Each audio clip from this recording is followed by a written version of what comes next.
Gente, hoje eu vou falar para vocês 5 dicas para facilitar a coleta de sangue no seu consultório. E por que eu vou falar isso?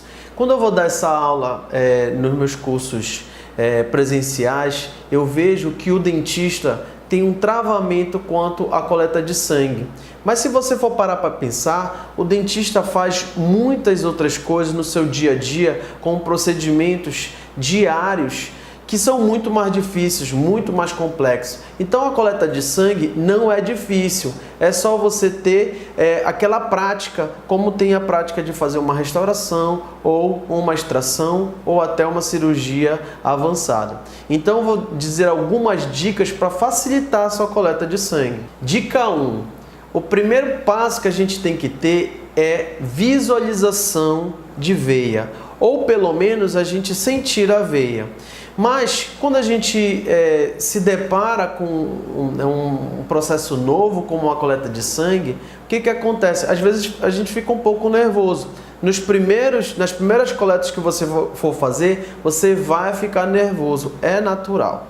Tá? Então a gente tem que identificar primeiro quais são as veias que a gente vai ter mais fácil visualização, quais vão ser mais visíveis. Para isso a gente vai levar treinar nosso olho para 2 veias que são as que são mais calibrosas e provavelmente as que você vai encontrar com maior facilidade, que é a veia cefálica e a veia basílica. Elas estão nas extremidades do braço, né? Então você vai ver que está de um lado ou de outro, tá? Ou no braço ou no antebraço com maior visualização, mas elas são as veias de maior calibre.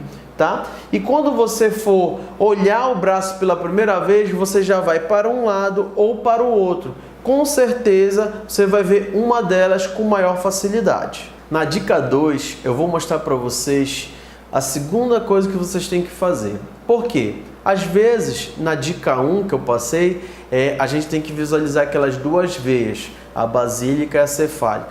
Mas você pode não visualizar elas com facilidade.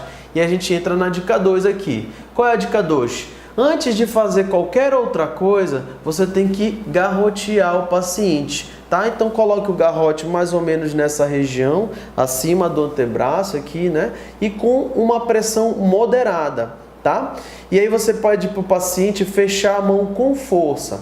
Por que eu falo isso? Quando você fizer o garroteamento do paciente, você vai fazer outras coisas, não precisa ter pressa. Você vai calçar a luva, vai montar o adaptador do scalp no scalp, você vai pegar uma gaze e embeber ela em álcool. Para quê? Para você dar um tempo desse garroteamento fazer o seu efeito. Qual é o efeito? Dessas veias, elas pulsarem mais. Elas que a gente fala de pular, né? Você vai ver a veia pulando. Então você fazendo o garroteamento como segundo passo, você já vai ter um tempo de trabalho para depois visualizar aquelas veias com melhor facilidade. A dica 3 é quando você já garroteou, né? Deixou aquele tempo de calçar a luva, de embeber a gaze em soro, em álcool, e aí você vai ter um tempo para aquela veia pular.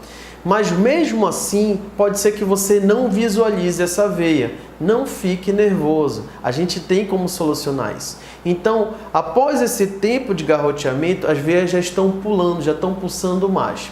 Você pode, com muita calma, pegar seu dedo indicador, que é o mais sensível, passar nesse sentido transversal do braço, devagar, e de preferência, feche os olhos, porque você fechando o olho, você vai sentir um volume, tá? Esse volume é a veia que você achou. Então, muitas vezes a gente não vai ver, mas vai tocar. Poxa, Brilhante, será? Eu vou ficar meio inseguro. Mas se você for pensar, na odontologia, muitas coisas a gente vai usar o tato, né? Se você estiver vendo uma restauração, se o paciente tem uma cárie, você vai sentir o tato daquele explorador. Você vai sondar um paciente, você vai sentir o tato, né, da sondagem. Você está tratando um canal, vai fazer vai usar o instrumental e com o tato você vai sentir lá aquele canal. Então sentir com o tato uma veia não é difícil para o dentista. feche seus olhos, devagar, você vai sentir essa veia pulsando. Na quarta dica, gente, você já identificou a veia, mas não é o suficiente. Você tem que entender qual é a trajetória dessa veia. Por quê? Às vezes ela pode estar mais para um lado, às vezes ela pode estar mais para outro. Então, no início, eu vou dar uma dica para vocês de como você seguir a trajetória correta. Isso vai guiar o que? A agulha do seu scalp. Porque às vezes o que acontece? Se a gente não seguir a trajetória certa, a gente vai transpassar essa veia. Mas não fique com medo. Com essa dica não tem erro.